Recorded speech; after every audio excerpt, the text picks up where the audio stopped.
instead of let's focus on behavior and thoughts and trying to mindset change, which can provide short-term benefit, let's look at the root of the cause of what is driving this behavior.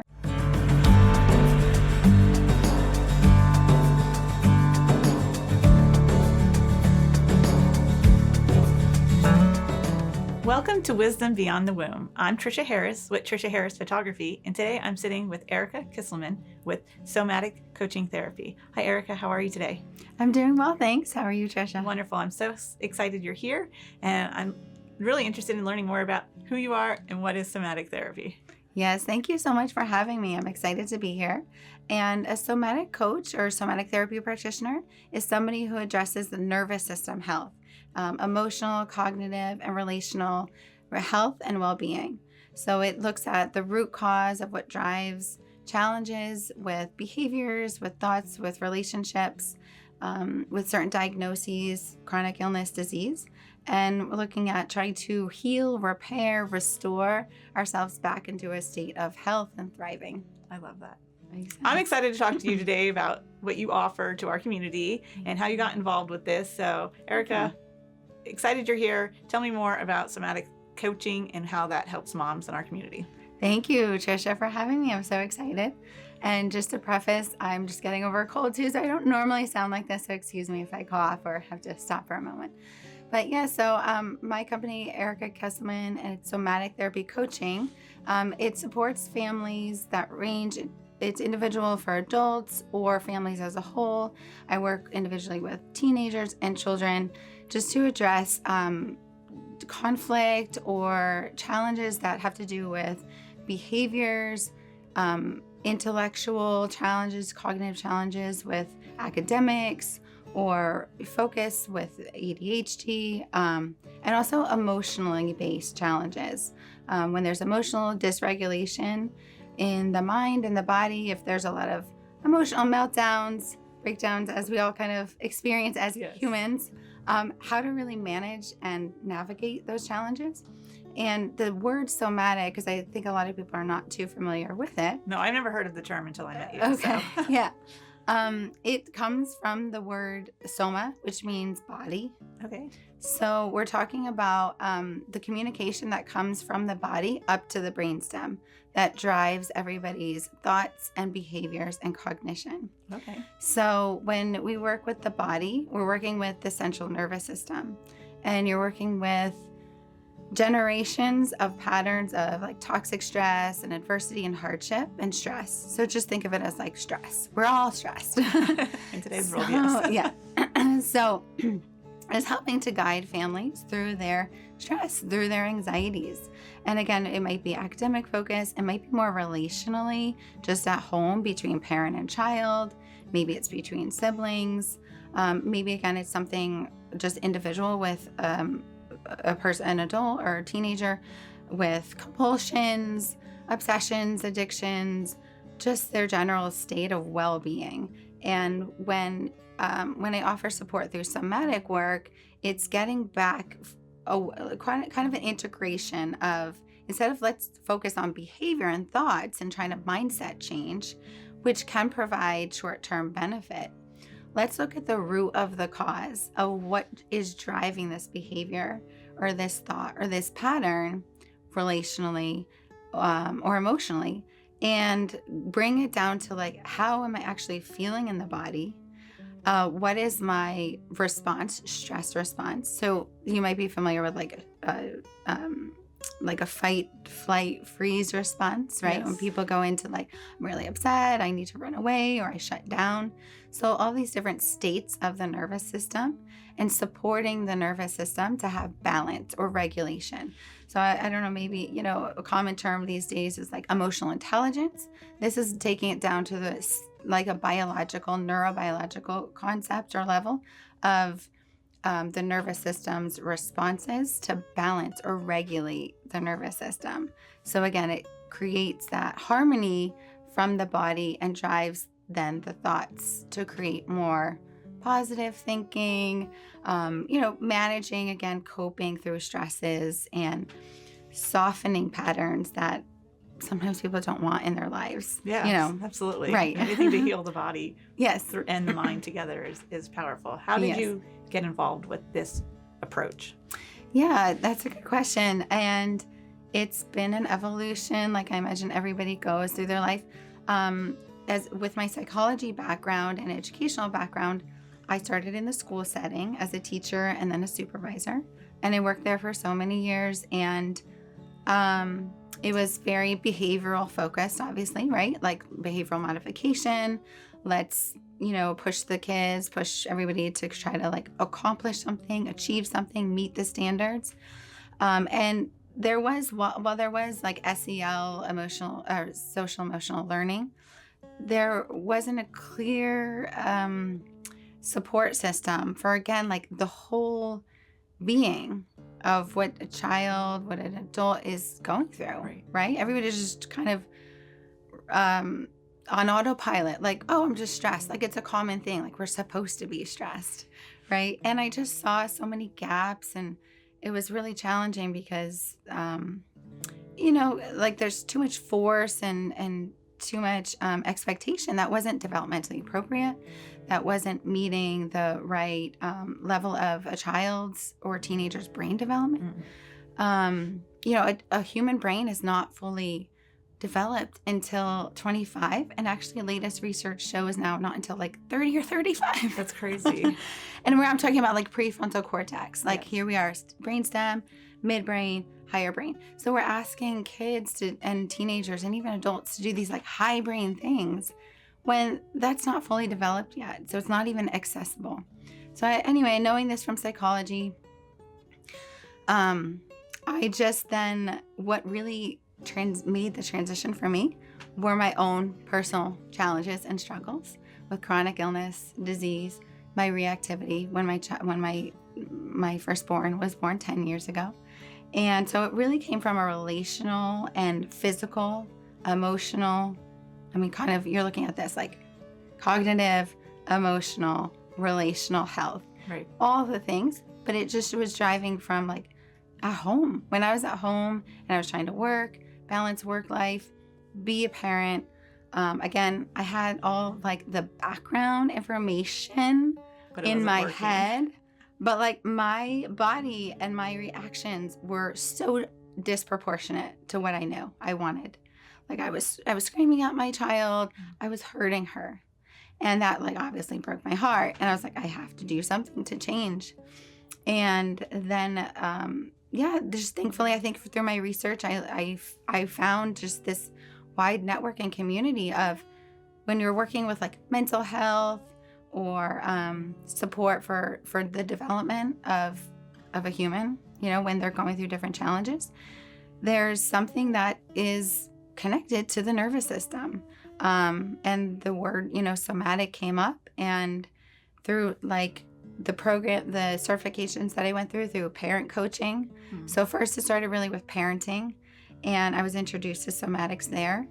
So I learned like new parenting techniques, strategies that would address this brain development, this nervous system development that again, I wasn't taught. Nobody's taught these things as a parent. We're taught maybe, what to expect when you're expecting. We do what we've know and what we've been taught. So we just parent and behave and go through life kind of like how our parents went through life perhaps, or family members or friends. But it's not aligned really to the natural or healthy development of what the mind body needs and wants. So anyway, the short of it was I failed as a mom. I was like a failure. Don't be hard on yourself. Yeah. I appreciate that. You didn't fail. Yeah, but everybody could relate. Yeah. And I felt lonely. Nobody really to turn to talk about these things because I didn't want to admit that what I was doing to my child. Right. It was horrible. And so again, through my own, I guess thank God for Google. Right. Through my own little self-study, I found this network of the Jai Institute for Parenting, and another term for that is like conscious parenting. Mm-hmm. And that led me to somatic nervous system work. And now I work with the Embody Lab Institute and the Arizona Trauma Institute.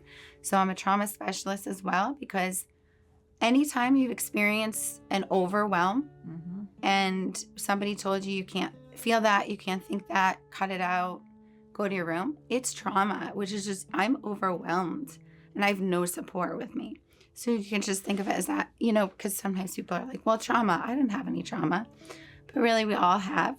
And it's like deeply embedded, a lot of times just unconscious. You kind of feel like it's driven by, again, behaviors like me yelling at my daughter or me thinking I could parent in this way, thinking it's okay. But really, it's not in benefit of her brain development. Right. And so, I don't know, I got really like sciencey with it. I got into the neurobiological impact, the physiological impact of our day-to-day interactions and how you can really change it. So I love the work because it offered me like a shift from doing things the way we're told to do them or that like mainstream society knows or expects, right, to like something that's offers new possibility that creates this overall connection and I guess ease, health, right? Like if I had a couple things going on in my health, they were able to really dissolve, feeling just more confident as a person and knowing that I'm giving or trying to give this gift to my family of, better brain development, confidence. A lot of times parents come to me and, they see their child struggling with anxiety, depression, their self-esteem.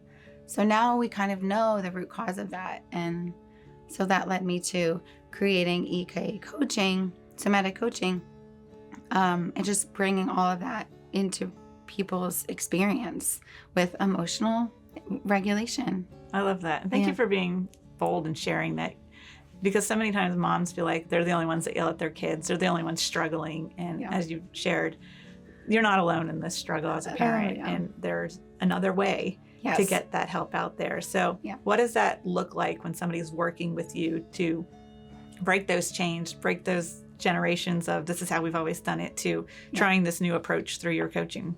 Yes. Yeah. So many different modalities that are very individualized and customized to, again, a person's history, their attachment pattern, what medications they might be taking. A lot of times, actually, people do come to me when they've tried this and that for maybe a decade. Yeah. I have some moms who are like, I have been on depression medication for like 10 years, and I've tried maybe holistic alternative methods and am still like just really stuck. So the different approaches might be like somatic movement, touch, like just reintroducing yourself to yourself in a different way, because it's not to achieve maybe the surface level. Like when we go, we think of body, a lot of times there's just so much shame and disconnect. There just is. Yeah. I mean, it's just, and I was that way too, right? I would go to the gym and it's very superficial. Like, how do I look? And, we want to feel good, right. But it was more like, well, how do I look in these clothes, or how do I look in my body from a superficial? So it's reintroducing yourself to a thought. What am I thinking? A context of behavior.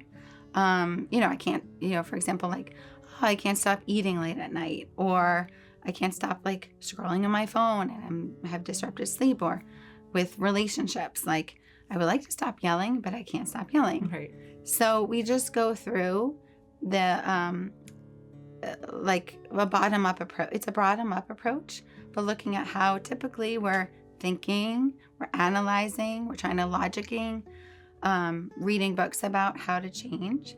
And so now integrating that into, well, what are you feeling there? Or what emotion was present? Sometimes people don't even really know. Right. Where do you feel that emotion in your body? So it's depends on where a person's at. Sometimes people come in and they're already very emotionally like intelligent. They know what they're feeling, they can name it. But again, they don't know how to break the cycle or soften it. So it's really, the first step is like self-regulation. Let's connect again through maybe movement, through touch, through inquiry, like an investigation. I work a lot with, because I'm also polyvagal theory trained, which is like the 10th cranial nerve in the brainstem is a wandering nerve that touches a lot of the organs. Okay. And it's responsible for your emotional regulation and like your rest and digest state. So we work a lot with that nerve to stimulate it or actually get it back online. Okay. Because right now, for most people on the planet, it's like shut down because rightfully so. It's like we're in survival mode. It's called dorsal vagal. Like we're doing fine, maybe on the surface level. Like Right. we're earning money. Sometimes people are really successful, but they're maybe hurting in other ways, right? Physically, Right. right? They have a diagnosis or heart disease, cancer. Like these are all so prevalent because we've been disconnected from the body and we just try to like mask it or use pharmaceuticals, which again really can help, but is it the root cause? So we use the vagus nerve a bunch to create self-regulation. And so you can think of that too as like, how am I soothing here? How am I regulating, like calming myself down? Right. And then we go into emotional processing, which is how am I actually able to like feel this intense frustration, stress, sadness, all these various human emotions Yep. that we're supposed to feel, but nobody really knows how. How do we feel them and express them in healthy ways, constructive ways, so that they don't come out sideways? By yelling at my child, by maybe overworking and burnout. Mm-hmm. I mean, that's a sign of just emotional dysregulation or emotional disconnection, where you have maybe a feeling of not doing enough. I'm feeling like sad here. I'm feeling like I'm not being heard here. I feel like a failure. And that's a feeling that needs to be processed. But it's not connected to, we're not conscious of it. So it turns out in maybe just like overworking and burning out. And I'm speaking to this like too from like stories, you know, how I support my clients, but also very personally. Right. I was hyper vigilant, very anxious, OCD, perfectionism, burning myself out. And then it came up more, not so much for me as shutdown, but more of like reactivity. Mm-hmm. So various things, music and breath work. So I'm breath work certified. There's transformational breath work, which is a specific style of breath work, not to soothe or to calm, and to get that the rebalancing of when I'm heightened, how do I bring myself down? But it's actually the emotional processing where you turn off the prefrontal cortex and you're allowed to, it takes the body to the emotional state in which you were overwhelmed or scared. Right. And it provides a release of energy, a release of that experience. So it's very, it depends, I guess, on where a person's at, but different modalities provide, you know, in the end, whatever the client is like wanting. It's more like goal oriented. As a coach, Right. I focus on what's your intention? Like, why are you here? Why is this important to you? What do you hope to achieve by the end of our, 3 months, 6 months of working together? And so while we don't attach to outcomes because we don't want to like put shame or pressure on ourselves, I want to be sure to facilitate a positive change overall for whatever the client is wanting. That sounds wonderful. Yeah. I love that approach, that it's customized and not so hyper-focused on checking a box, but Right. changing the patterns. So that's huge. Yeah. So when somebody is ready to meet with you, is that something that's done virtually? Do you have a place that you meet them? What does that process look like? Yeah. So I have just in-home office. And right now, I don't know if everybody can see, but I'm expecting. Congratulations. So, It's very thank you. exciting. And I'm not seeing a lot of in-person clients now, but I do have some. So it's more online, it's more virtual, remote. I mean, I work with people really from globally. Okay. I have a team I'm working with right now in India, for people in Ireland. right, social media lends itself to that kind of thing. And especially this kind of work, while being in person can be more, effective. And some people prefer that. You can get the same results, maybe sometimes even better when you're remote. You're in the comfort of your own home. And a lot of things in people's homes are what triggers them. Yeah. Or, activates their nervous system. So it's kind of actually nice if you can do it, if the person is okay. Right? We just work remotely. And typically it's, my programs start at 3 months, once a week on Zoom. Okay. And it just it varies from there. And again, I have a couple of different offers for adults one-on-one, families as a whole, teens, and children, starting at the age of probably 6. Okay, that's good to know. Yeah. And now, are you self-pay options, or is there insurance that kicks in? Is this? Yeah, that's a good question too. It's self-pay, and I don't take insurance, but some families are able to use health savings plans. Okay. Perfect. Yeah, and to submit to their insurance for reimbursement, which is nice. I think a nice benefit. So very good. Yeah. And if somebody needed to get in contact with you, what are the best channels to reach you at? Yes, I would encourage you to go to my website, ericakesilman.com. And all the information is there. You can send me a direct message from there. My phone number's there. You can text me. I'm usually better with more responsive with text. I don't know. Everybody is different, but I'm not always at my computer, right? So text, phone call. You can find me on Google actually too. Somatic Coaching, especially in Brevard County, I would probably be one of the first 5 results. So the only one I knew of. Yeah. So wonderful. And as one last takeaway that you would want to share with the audience, what would you want to tell them about what you offer? Yeah, I'd say the message is of possibility. Hope is kind of a similar word, like a hope for a positive change and something different. But hope, hope kind of has also a connotation of I need this to happen, or it might not happen.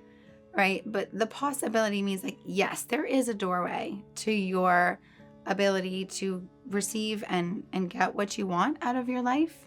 And if there is, challenge, or, we put our heads down at night and we pray to God or speak to, or just try to fall asleep, and we have these thoughts, these questions, these doubts, these regrets, and just know that there's possibility for a different way, a new way, options. And it's never too late to change, right? I mean, these things are so patterned, right? Our body remembers from 4, 5, 6 generations past. Wow.